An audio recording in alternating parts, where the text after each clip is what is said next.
Here we go. Welcome to the Profit Tool Belt podcast, folks. It's just for construction and contracting business owners who are curious to find ways to work smarter, not just harder. And today, we've got a doozy of a guest. I've got multiple screens open just to keep track of all of his accolades and the things he's accomplished and the volunteer charity work that he does that I think a bunch of you are going to find pretty interesting.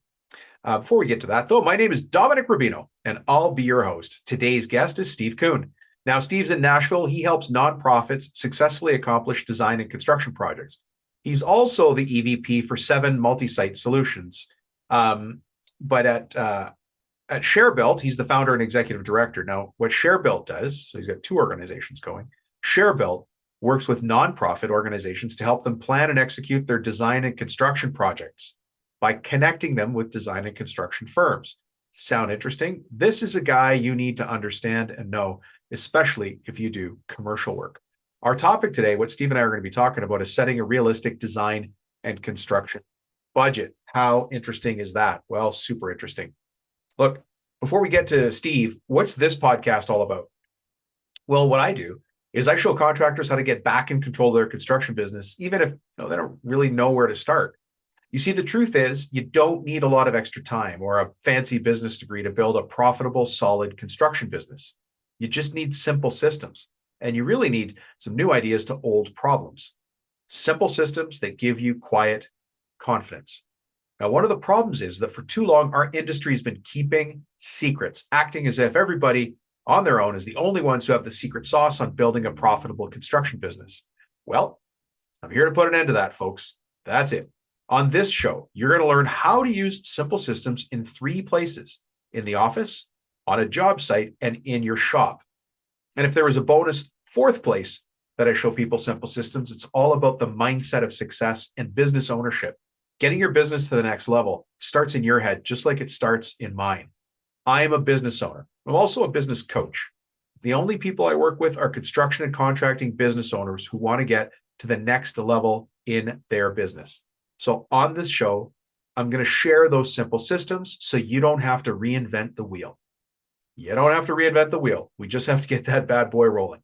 So if you're a business owner who is curious to find ways to run your business profitably, to have more time off, to do the things you love, to build a team you can rely on, and grow a company that one day you can sell or pass on to somebody else or just live off the cash flow, you're in the right place.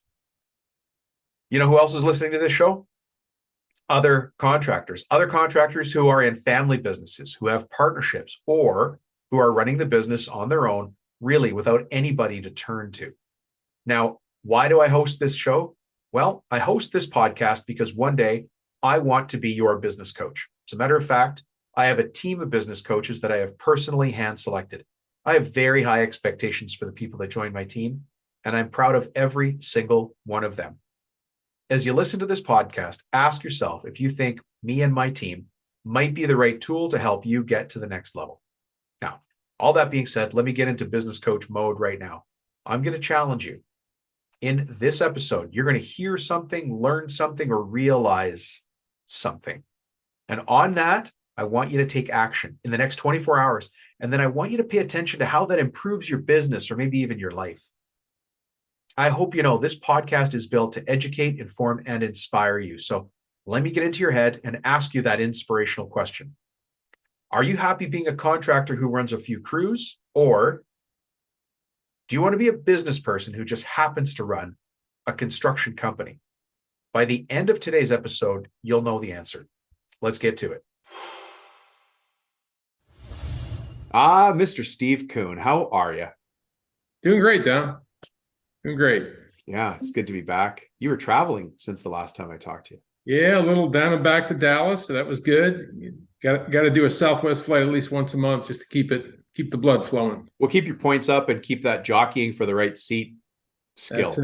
That's it. Avoid that C for center boarding pass, right? You got to have that A for aisle. Yeah. Hey, for people that don't normally travel to Dallas, what is the chosen food of Dallas? This is a weird question. Oh my gosh! Of course, every city south of the Mason-Dixon line thinks they've got the best barbecue on the planet, so that Hands down. they think theirs is the best. But actually, I got a chance to go to my favorite breakfast spot, which I haven't been to in a couple of years. It's called the Original Market Diner. classic diner. It's actually owned by a Greek family, putting a free plug-in for them.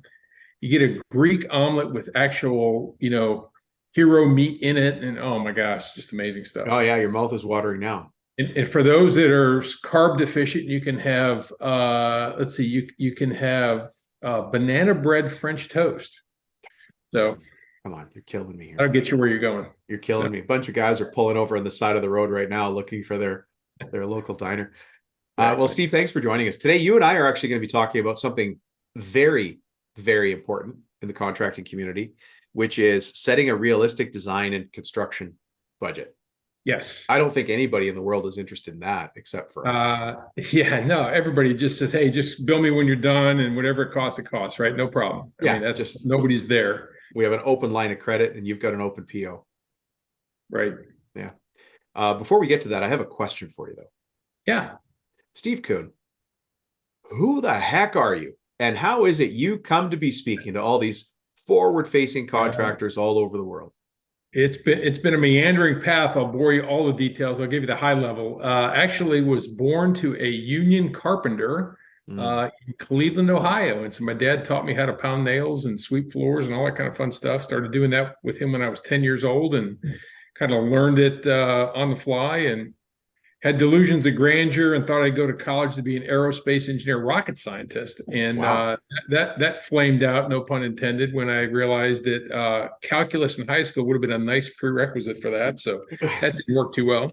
So I had a very benevolent dean at University of Cincinnati that said, hey, you ever thought about construction management? And I had no idea you could actually go to college for something construction related. So light bulb went off, and the rest is history, as they say. And so I've built K through 12 schools, higher ed, hospitals, theaters, retail, restaurants, churches, you name it. I'm going on, let's see, I started that, and I started my first project. I graduated high school in 81. So it's been a few years. My first project I was on was in 83. So it's been 40 years now. So yeah, crazy. A long time. We're almost the same age. I graduated high school in 86.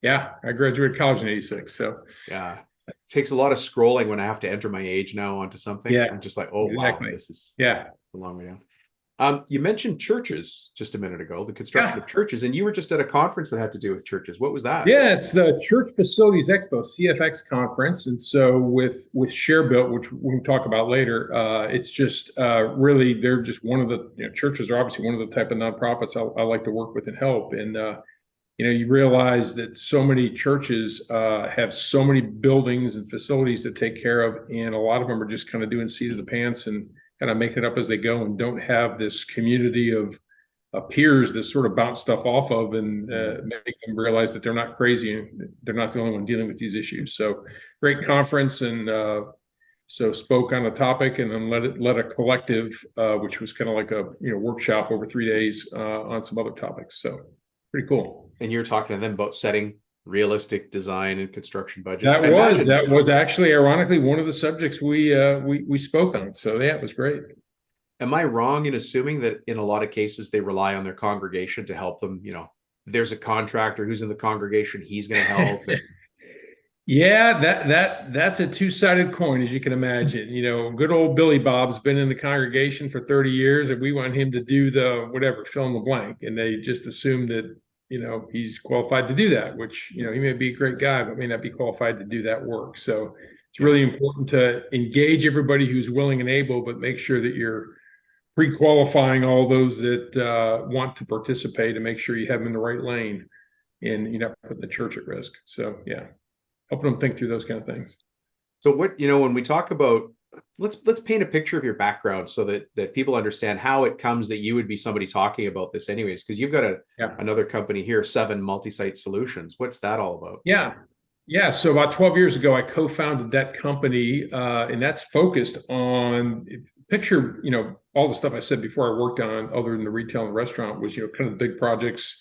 You plan them for a year and a half, 2 years, you build them for a year and a half, 2 years. I mean, big mega stuff. Never gave a thought to, kind of who's doing the McDonald's and who's doing the Starbucks and who's working on the Walgreens and all that. And come to find out, that's just an absolutely immense business. And, some firms, some of those companies don't need any help, but most of them need a lot of external help.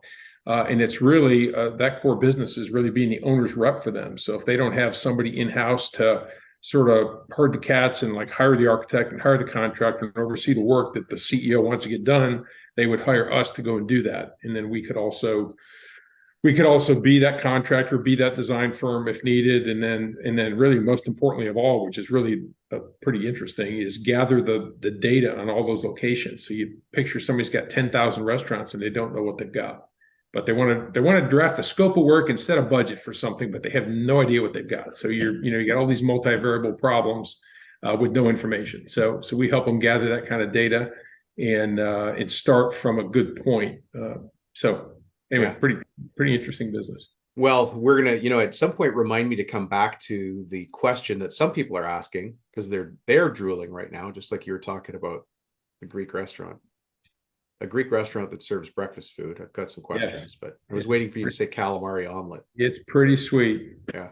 You know what they also have when you walk in the door? They have one of those circular dessert kind of carousels, and so you've got the pieces of pie in the glass thing, and it's the first thing you see when you walk in the door. It's just awesome. You're just killing me with the visuals here today. This is not good. I shouldn't have done this interview hungry, is what I'm learning from you now, Steve. But one of the questions we're going to have to loop back to is some people listening are saying to themselves, I'd like to be on the bid list. I'd like to have a chance when the Walgreens is going in to do the siding, the roofing, the whatever the trade is. So maybe we'll look back to that later, but let's talk a little bit about, the principles behind setting a realistic design and construction budget. But let's start that by maybe telling us a story about where you've come in and seen that happening wrong and you've had to change or right the ship. Yeah, well, it's really interesting. The timing of this couldn't be a whole lot better. I've actually got a call later today with one of our share-built clients, and it is a private Christian school. And I won't name them, but it's and they're not unusual. I mean, it's most nonprofits who don't have a lot of internal knowledge get themselves in this situation where you end up buying a piece of property that is beautiful. And I probably would have bought it too, but if you haven't done your due diligence up front to realize what maybe you don't have in utilities or what hurdles and obstacles you have, that constrain what you could do on that site, all of a sudden you've got a lot more expenditure than you were anticipating before you ever start thinking about, well, how much building can I afford? Right. Oh, geez, So actually, one of the opening slides in my presentation here this week was your budget leftovers will fund your building. Budget leftovers will fund your building, and that makes you stop and think for a minute. Wait a minute, what are you talking about? Well, the reality is that there's other obligations you're going to have, like due diligence and impact fees and permits and subsurface investigations and flood studies, archaeological surveys, and all those. Make sure there's no endangered turtles on the site, so you can actually dig a hole and put a building in it. Stuff like that. Yeah. So, but too often people don't realize how much is involved. So it's kind of this discussion of hard costs versus soft costs. So we can get into the definitions of both of those. But yeah, and then there's the stuff that once the contractor's left and handed you the keys, what's all the other stuff the owner is dealing with that they probably hadn't thought about? Like, I got to have a grand opening. How much is that going to cost? Who's going to coordinate that? Who's going to man the security cameras? Guess what? That olive green and rust colored furniture I thought was going to look really cool in this new building is not looking so cool. I think I need new furniture now. So again, if you don't plan ahead, there's a little regret on the backside. Yeah. Slowing down that planning process could be difficult when you've got somebody super excited. And then increasing the speed of the planning process can be difficult when you're trying to drag a customer through it and they don't understand the importance of hitting timelines in advance. How do you manage time with the customer? Yeah, it's really, really difficult. I mean, and again, what can be to constrain it? If you're out in the country, it's one thing. If you're in an urban environment, it's something else. But what we call the authorities having jurisdiction, also known as, the building codes department or the building department, they're going to drive the train, and if you're a school, it might just be the state fire marshal drives the train on what you can do. but knowing how long those approval processes take, how much it costs to go and make those applications. Sometimes you have to hire a designer before you even can apply for any of that stuff, because, even very preliminarily, just so you know what you're trying to build. Do I want a 5,000 square foot building or 10?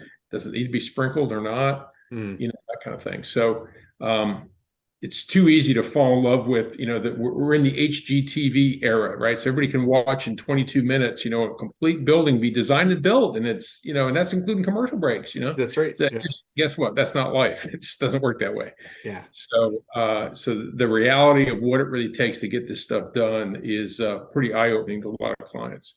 Yeah. How do you think the city building departments or the county departments approach a professionally managed project versus one that has just lots of inherent broken systems?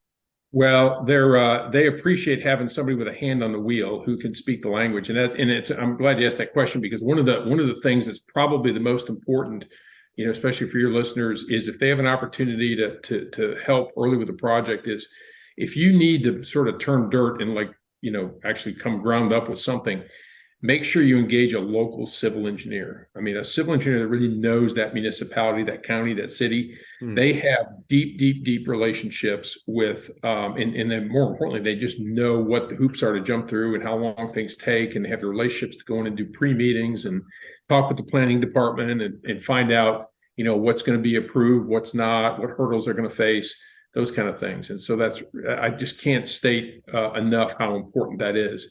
It doesn't matter if you're mechanical engineer or your electrical engineer or your structural guy is from a different area, or you better connect with a local civil engineer that can help you navigate the nuances of that municipality. I get, that's an interesting point, because right now I'm picturing that boardroom table, or more likely that old lousy steel desk in the back corner of the county office where the city planner is sitting, a plan checker maybe, but that civil engineer is going to be going in there talking about a grocery store that he's currently building, and he's going to slide in a question about your strip mall. That's it. Yeah. And so they got a relationship. They've already got a meeting. And that brings up another good point. More and more, these guys have gotten away from, walk up to the counter and, hit the dinger bell and expect somebody to show up and answer your question. Now it's, hey, submit your question or submit your plans online and we'll get back. Don't call us, we'll call you, which can be really painful. Well, frustrating. I mean, we're trying to run businesses here, and we're trying to meet customer expectations. That's why I came back to the time issue. I know, one of the things that I say from the business owner side is time kills deals. Time kills, it does it. It kills deals, it kills dreams. And so the faster we can move things along, it keeps the momentum of everything. The investors stay excited and interested, the property owner, whether it's residential, commercial, civil, institutional, everybody stays excited. But then when you hit these snags, and this is why the building departments always get the heat. Like, oh, got to wait for permits. Now it's 3 months. So everybody's waiting. And yet when we start to think about that as a critical constraint, the question becomes what I think you alluded to is, let's find a way around it.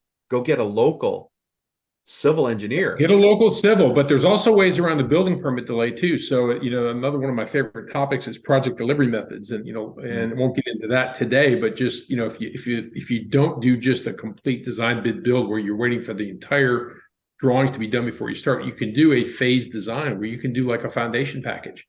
So you can do an early release package and maybe turn that contractor loose to be doing the foundations and be working on coming out of the ground while you're finalizing the rest of the design. What a great idea. That's not an uncommon approach in commercial projects. So you scale back your initial ask into just a foundation project. Yeah, you do a foundation package, maybe you do a superstructure package after that, and then the whole rest of it is the rest of the permit, the package. So in different municipalities will view that more favorably than others, but it's not uncommon in larger, like if you're doing a convention center or a large public project. Massive. But then how much time does that mean doing it in that phased approach? Oh, it's a huge help, because you're in the, maybe depending on the size of the project, you could be a couple months coming out of the ground with your foundations. Well, using that time concurrently to refine the design and get the rest of the permit stuff going, you're just that much further ahead in the whole project. So, Steve, and if you're trying to beat winter weather, I mean, you get out of the mud before the snow flies and the mud freezes. I just want to give you a picture of everybody listening all around the world. So you got guys driving their trucks in Australia, a couple guys up in Canada, you got the United States. There's people right now smacking the steering wheel going, oh my God, that's the biggest thing I ever heard, right? How did you come across that kind of insight or revelation? Well, early in my career, I did some construction management projects on large convention centers, things like that. And that's another one of those delivery models where it was CM agency, where you're hiring a construction manager and you're an agent of the owner. You're representing them, but you're saying, "Hey, Mr. Owner, we recommend you have a contract. Offer this contract up to this concrete guy to do the foundations, and we think it's a fair number, and because we've taken 4 different numbers and compared them and apples to apples and turn them loose and let them go. And then you oversee that work on behalf of the owner, but the owner's, holding the contract, paying the bills. And so that's a fairly common public delivery method. And they're interested. Time is money. I mean, you miss 1 month of a convention center being open and you've missed maybe an entire show. Season. I mean, season. So they can't afford that. Or a sports team opening. Right. The reason I asked that question is because everybody listening has their own business and is in their own market. And they're going to say, wow, that sounds great if you're building convention centers, but I just do kitchen renos, or I just do, retail tenant improvements or something, they still need permits. I'm trying to find out, where do you take that question back to yourself in your business and say, how do I remove that bottleneck that we always think is an outside force I can't fix? Yeah. Well, and this is, you see this a lot in residential versus commercial. They're fundamentally different businesses. And I know you've probably got listeners on both sides of that fence, but the commercial construction business, there's been a blending recently in, let's say, multifamily, where you've got a stick frame 4-story apartment complex, mixed use, maybe on a concrete podium. And so you've got trades that have kind of lived in both worlds. But generally speaking, this is not painting everybody with the same brush, but generally speaking, in the residential market, you can't afford to have an on-site manager on every one of those houses, right? You might have a guy that's responsible for a whole neighborhood. Well, he doesn't know that, guess what? The framer finished, lot 3 days ago. And if I'd have known that, I would have already had the electrician in there roughing in, so it sits there for 3 days, nothing happens. And so that inherently, you add all those delays up, and that's how houses can take, way too long to get constructed. Whereas in a commercial project, you've got active on-site project management every day. And it's like, that's not going to happen without the superintendent knowing that he's ready for the next guy. What I want people to take away from that is the understanding that, look, we're all going to encounter bottlenecks, challenges in our business. But when I'm a business owner, it's my job to look at that bottleneck and go around it, go through it, go over it, go under it, or redefine it. And what I think you did is redefine the problem and said, no, we're not building a convention center. We're not building a multi-unit townhouse complex. We're just doing a foundation package. Yeah. You scaled back you redefined the problem and came up with a new solution, which shaved probably months off the time. You really struck on it though, Dom. I've said this my whole career. Construction is a people business and buildings happen. It's that simple. People business and buildings happen. If you're not a people person and you don't know how to get along with all kinds of people, from the guy with the shovel up to his knees in mud to the CEO of whoever your subcontractor is, you're probably not going to succeed in this business. But it is very much a people business, and you've got to be able to engage all different levels of people and communicate well. I'll tell you a personal story. So I hired a contractor to do, every contractor's worst nightmare is working for a contractor, right? Because there's no time to take a breath. You're always under the microscope. Well, I hired this local firm to do, and this was wrapped up as COVID was starting, which was amazing. We did renovated our 2 bathrooms in our house. One was our master, one was our public, guest bathroom. And I gave him my master bedroom to work from as a staging area, because I know the contractors, they don't want to mobilize, demobilize every day. So they used my master bedroom. They did both of those bathrooms concurrently in 5 weeks, from demo to totally complete, done. And what was so amazing is what they did as a company, and I would recommend this for all of your listeners. They set up a text string from day one with me, the foreman, and the owner of the renovation company. That 3-way text string had the entire history of everything we were doing, every question, any question I had, any question the project manager had, it was all there. Nobody could say they didn't know. And that was just a great way to know you were being heard. And again, in our world, I mean, you can't avoid doing texting, but you can send pictures. You can say, hey, what about this? Looks like you missed this rough in, or whatever. It was just really easy to communicate. Yeah. I was going to ask because there's people listening here who would like more of a different type of business, and they might be struggling with why they're not winning those jobs. And so understanding what a guy like you, a profession like yours, is looking for in a sub trade. Yes. Sounds like communication. And well, communication was, and I told them that from the beginning. I said, guys, look, and this is really sad, but if you can just do half of what you say, you're a rock star anymore. I mean, and show up half the time. I mean, that's crazy. But you really want to show up all the time and do everything you say you're going to do. But it's just even if you can't do it and you don't, just call and tell people you can't do it. I mean, communicate or refer them to somebody else. But leaving people hanging, it's just, you go on your next door, your social media, and every day it's people begging for referrals for people who will actually answer the phone and will do the work and actually want to do the work. And so you can just set yourself apart unbelievably by just being that responsive human who treats people the way they want to be treated, Yeah. So when you're looking at a bid package, and you mentioned concrete earlier, so let's stick with that. You're looking at a bid package for concrete subtrades. We'll just pick a number. It's $100,000 job. That's small in your world, but it's a chunky number to talk about. And you've got 3 companies you've dealt with before and a 4th unknown, but that unknown's been reaching out to you for maybe years. Yeah. When do they get a shot, and how do they prove they get a shot at that bid package? Yeah, well, that's a great question. So first of all, when I'm spreading bids that are received like that, I always go to, you're always going to have your guy that could do it in his sleep, right? Right. He's probably not going to be cheapest, but he could do it in his sleep with one arm tied behind his back. You go to him first, and you go through his bid in detail with him. Hey, do you have this? Do you have this? You have a bid tab sheet, and whatever he doesn't have, you put a plug in for. So you got a new number for him at the bottom. Then you go to the other guys, and then you go to that new guy. And by the time you talk to that new guy, what that complete scope of work better have in it. And so you're not leading the witness, but you're basically telling them, hey, guy, you got to have something for this. You missed this, you missed that. Where's that? And I've always believed you got to be fair. Don't invite somebody to bid your work if you don't fully intend that you could award them that work if they are the legitimate low bidder. Well, I'm glad you said that. Nobody needs estimating practice. A lot of guys get shopped, and they know they're getting shopped. That should never be happening. Yeah. Now, if he's crazy low, you want to protect yourself. Let's say the guy's 20% low. What I always advise clients is hold a line item contingency for that trade for maybe, most of that gap. And then if you don't need it, that's money in the owner's pocket at the end. But it's protecting you against the risk of, this guy maybe didn't know what he was doing. Yeah. Right. Because, as you said, what was your quote? People. People. It's a people business, and buildings happen. And buildings happen. But I need that building to happen. Oh yeah. I can't afford to be held up again a week, 2 weeks for a bad framing crew, a bad concrete crew. That costs me money. So I'd rather pay that premium. Like you said, I'm going to give this $100,000 bid package for concrete to a guy that does our 250 work all the time. Right. He's going to spit this out, no problem. But I know it's done, and he says it'll be done on the 7th. It'll be done on the 6th by the end of the day.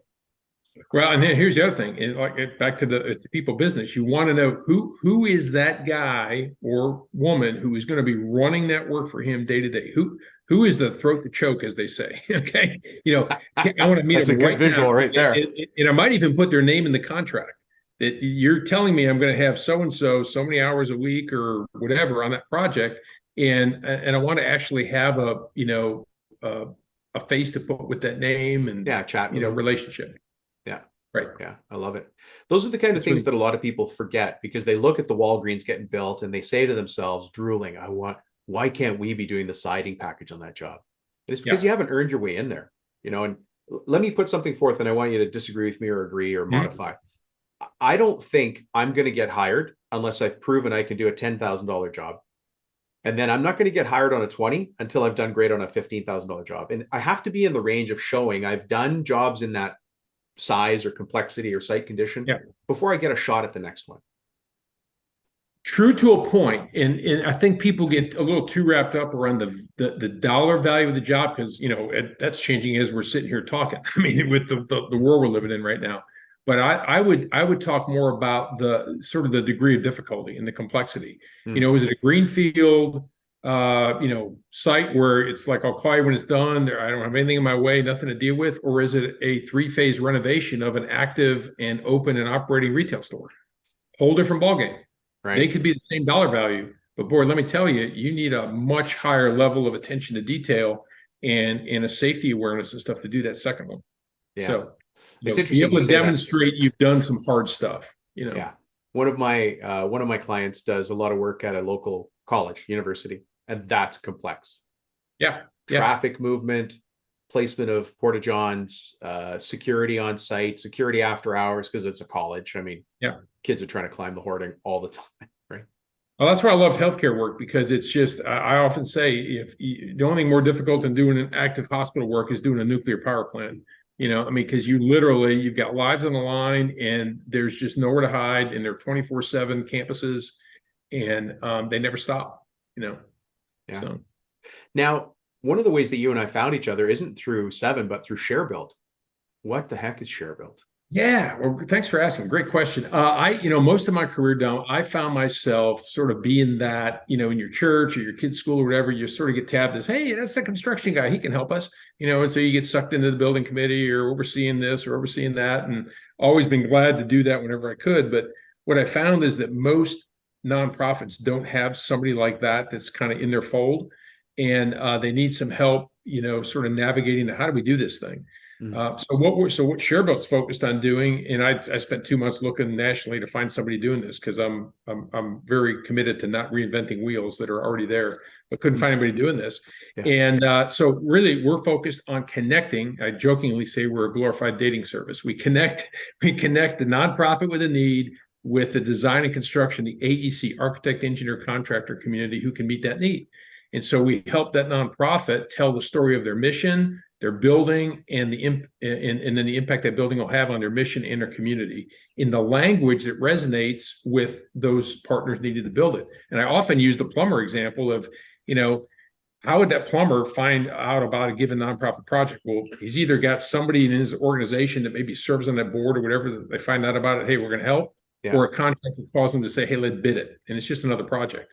But what if he could see a dashboard of nonprofit projects in his area that needed plumbing, and he didn't get bothered with all the other stuff, but he could just say, hey, not that I can help with every one, but now I can look at 15 projects and say, hey, those 5 really resonate with me. I want to see what I can do to help with those.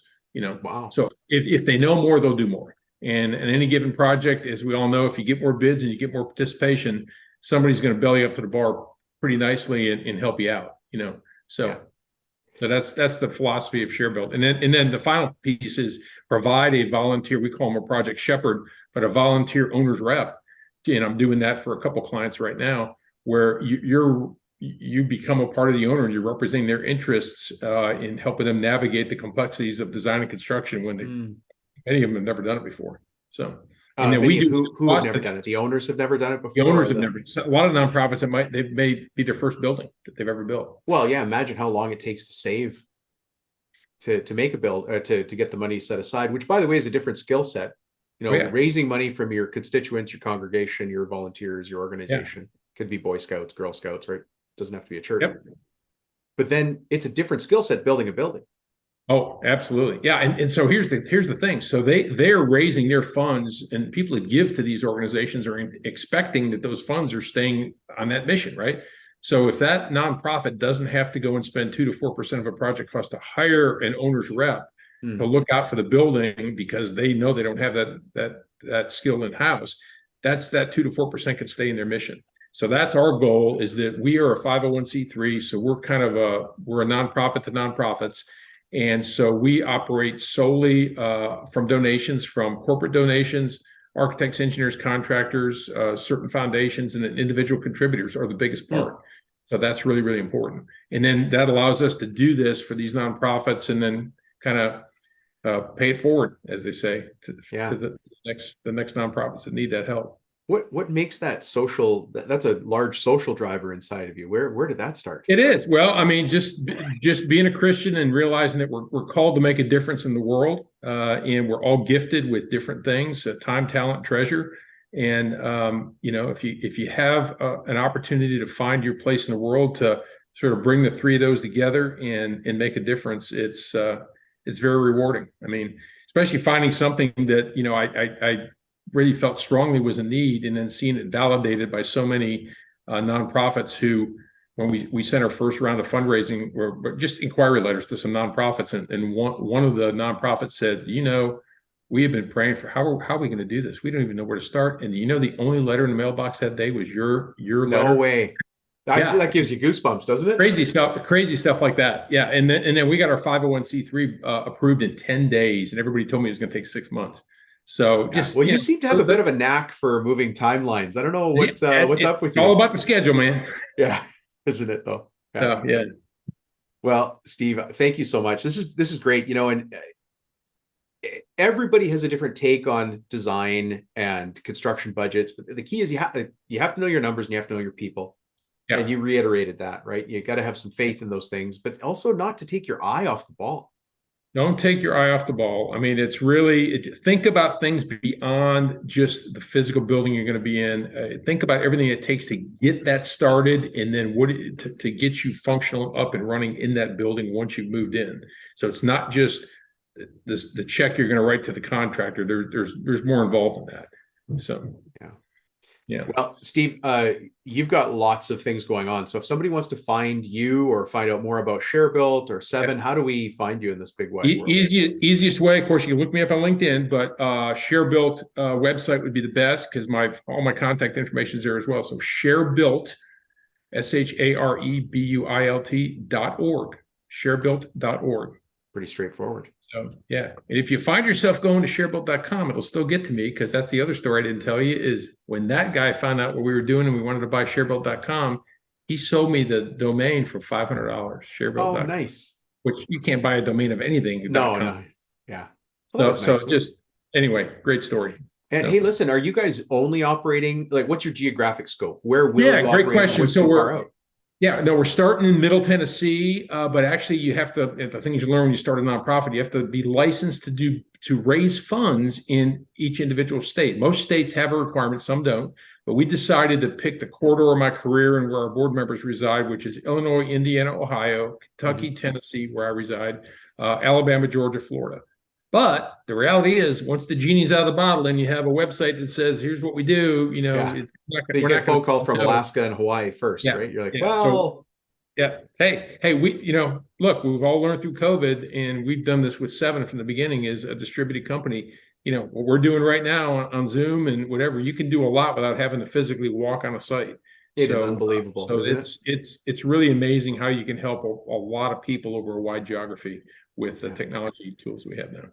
I really appreciate you coming on here with a servant leadership approach and just a professional approach to construction and contracting. Lots of insight today. This has been great. I'm probably going to have you back again. All you did was get yourself in trouble. Now I'm going to ask you again, because there's a couple other topics I scribbled down that we might have to peel apart.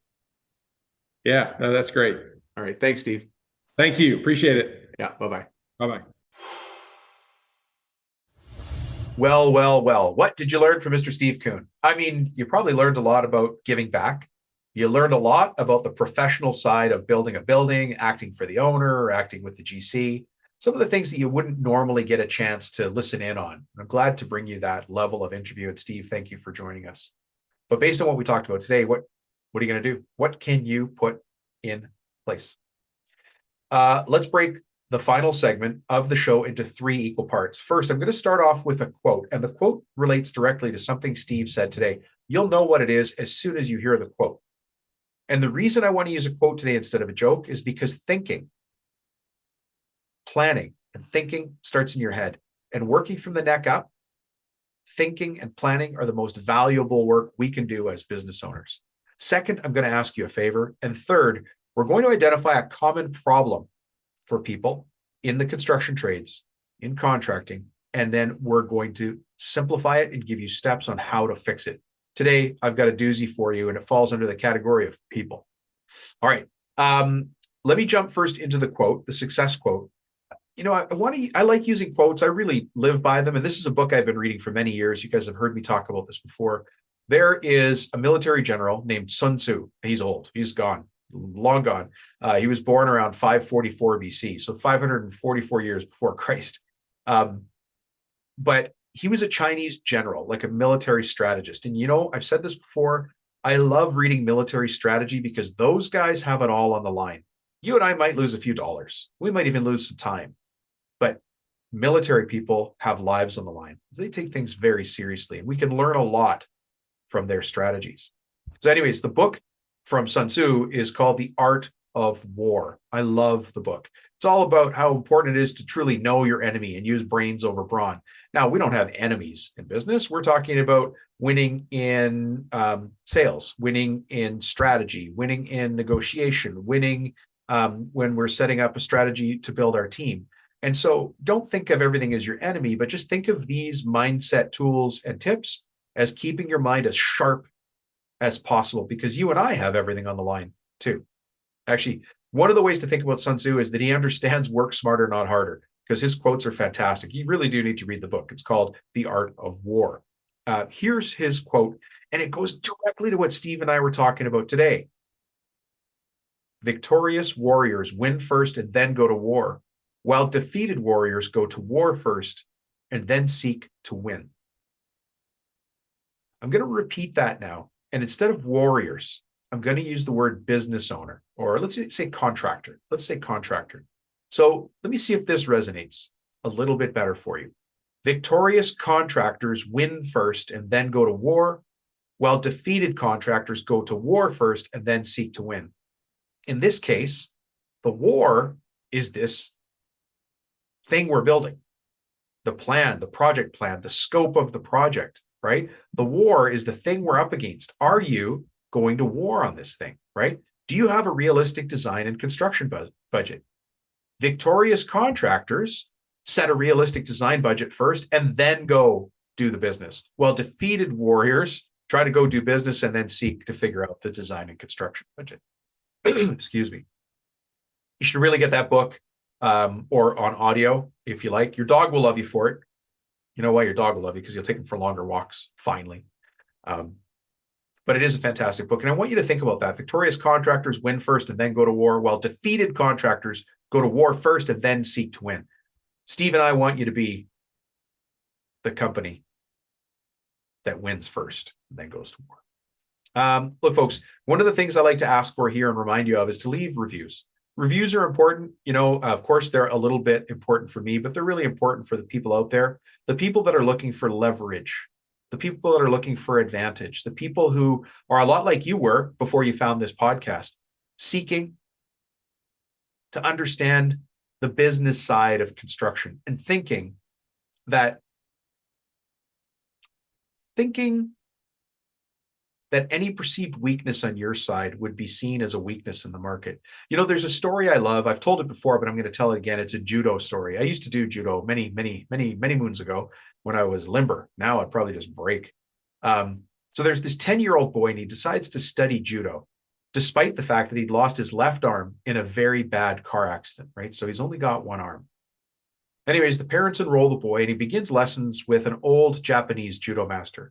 The boy was doing very well, so he couldn't understand, after 3 months of training, the master had only taught him one move. And so the boy finally said, "Sensei, shouldn't I be learning more moves?" Sensei is the name of the leader of the dojo. That's the master of the dojo. "Sensei, shouldn't I be learning more moves?" The sensei replied to him, in that wise way, "This is the only move you know, but this is the only move you'll ever need to know." Very wise words, but, wrapped in this cloud of mystery, right? So the little boy, the 10-year-old boy, doesn't quite understand, but he believes in his teacher, so he keeps training. He keeps following the system. Several months later, the sensei takes the boy to his first tournament.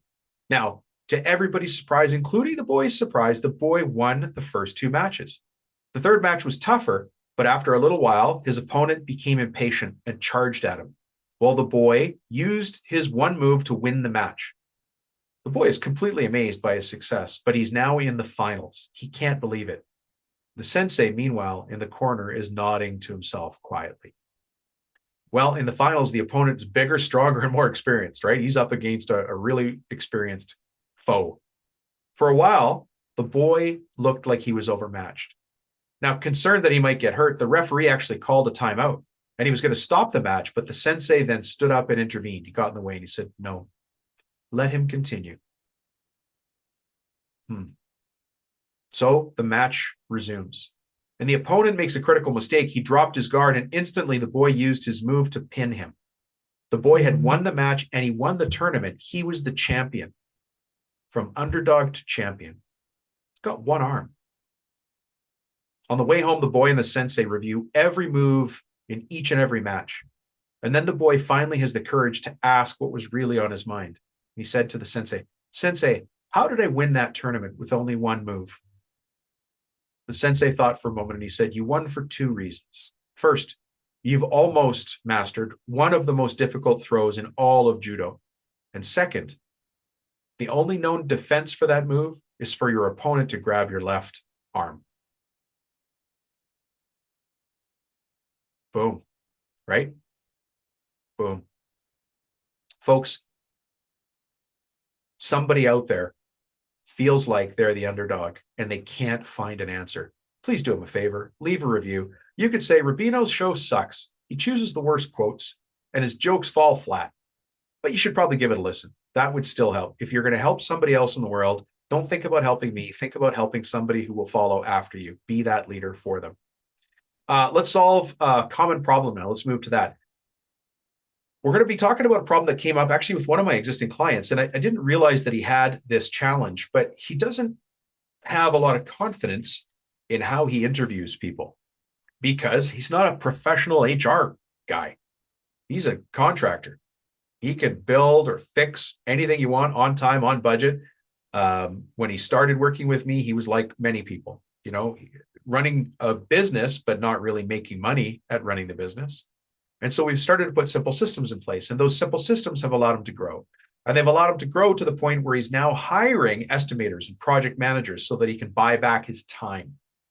But it's revealed a stress fracture, a problem. The problem is nobody ever showed him how to hold a successful, proper interview. Well, of course, this is where I step in. We have a system for that. The system is called How to Hire for Attitude, a two-step interview process with scripts. Now, some of you have heard of this document before, but maybe you've never requested it from me. It's easy to get the document. Just send the word interview script to me at my cell phone, 315-903-7853. Keep in mind, my cell phone number has changed. This is a new number. So please write this down, 315-903-7853. And then the keyword to send me is interview script. That way I know which one to go get, which one to send you the link for, and then you can download it. But look, the whole reason behind the two-step interview process with scripts is so you know what to say in an interview. Because what my client was finding is he had a 2-hour visit with the guy. He goes, "I didn't know how to start, so we just chatted. Then I didn't know how to get rid of him." He goes, "I don't think it was a good interview anyways. I didn't really find out what I wanted." Because he didn't know how to start and end the interview. There's actually two steps when you're interviewing people. There's the first step, which shouldn't be you as the owner. It should be done by somebody else. That person who's being interviewed for my company has to earn the right to get an interview with me. And then when they finally get there are scripts that you and I as the owners would take that person through as we're interviewing them for the business. Now, I'll be the first one to admit, this system probably works better for positions like admin, estimator, project manager, somebody in the office, because if we're hiring field crew, we kind of have to act a little bit faster. We really want to hire the right person, but taking them through this whole process might be a bit much. So you might be thinking, well, this is too much gun for the bear. And you'd be right. It is too much gun for the bear. But wouldn't you rather have too much gun for the bear? I mean, that's the point, right? Why would you not? It's just all you got to do is text me, get the thing for free, look at it and go, "Oh, I'm going to throw out 80% of it. And I'm going to use that 20% for what I need to interview more of the labor related positions, like anything that would report up to a foreman level. Anything foreman and beyond, you would use this, right?" So the actual document is called How to Hire for Attitude, because we really want to hire people with the right attitude. And there's a two-step interview process with scripts. Now, the first part of the interview process is actually an interview filter. Here's what's going to happen. Now, if you don't have a second person, let's say you don't have an administrator, you can get a friend or maybe a bookkeeper that you have working for you part-time or somebody else to do that first interview. We're going to be looking for attitude problems in the person, because I can train somebody if they've got the right attitude, but if they've got the wrong attitude, I don't even want them on the team. So we're going to cut them off right there. They're going to waste my time. They're going to waste my time. My time as a business owner is extremely valuable because I have responsibilities. I have responsibilities to myself, to my clients, to the line of credit I took out on this place, and to my family. That's why we talk about the revenue responsibility per hour. And if you guys want the geeky reference for revenue responsibility per hour, it's actually called Ricardo's Law of Comparative Advantage. But that sucks. So I call it revenue responsibility per hour. It just means that if you have $1 million company, you work 2,000 hours a year, you do the math, you divide $1 million in 2,000 hours, you realize your time is valuable. It's at the $500 per hour level. So although it is important and valuable for you to do interviews with people, you can't be doing first level interviews with people that are going to make $20, $25, $30, $45, $50 an hour working for you. You can do second level interviews with them, but not first level. Somebody else can do those interviews. That's a simple system. That's how you start to grow the business. And look, it's no different for you running your contracting business than it is for people in other countries that you might not even think about. If you're in the United States, there's an entire group of people up in Canada who do this. And they're multimillionaires and billionaires. And there's people over in Europe and in Scandinavia and in Australia and New Zealand. And they're in construction trailers. They're at muster stations. They're in offices. They're on job sites. They're in factories. I'm talking about manufacturing type construction. And they're using systems like this too. You should put them in place for yourself. Don't discount it because you've never done it before. You should open your mind to the fact you've never done it before. Take the system, modify it to your use, and use it to grow your business to the next level. It's all about getting to the next level. One little idea. Imagine that you're climbing a rock face, like you're scaling a rock. Those guys that they're dressed in like a leotard and they got those really tight shoes on, and you can see them, they're hanging on by 2 fingers on a cliff and they're reaching for that next handhold or foothold. That's you. That's me. We just need one more to get to the top. One more. Keep moving forward. So find these systems. Anyways, you can get this one for me. I don't know how else to say it. It's a download. Just ask me for it if you're interested. So it's called Interview Script, and you text me at 315-903-7853. Now, some of you have my old number. You won't be able to get this. So that you have to write this number down or say it out loud with me so you remember it. 315-903-7853. And then just send me the keyword interview script, and then I'll just send you the document. It's actually called How to Hire for Attitude, 2-step interview process with scripts. All right, let's wrap it up there. I really appreciate you being with me today. I hope you enjoyed the stories, the Sun Tzu quote, the judo story. I love the judo story. I love the judo story because I find that if I go into every situation thinking I'm the underdog, I'm going to find a way to outthink the competition, right? Money's not going to solve any of our problems. None of us listening, money's not going to solve your problem. Being clever, thinking your way through, that will solve every single problem. Money actually dulls your senses. Money makes you think you can buy your way out of problems. Being clever, being lean, being a little gritty, that gets you through stuff. And I'm the king of gritty. Anyways, I hope you are too. Thank you for listening. I really appreciate you being here. And I love the fact that you listen. I hope one day you and I have a chance to have a glass of wine or a cup of coffee and talk to each other across a real table like real people. Until then, have a great day. We'll see you on the next episode.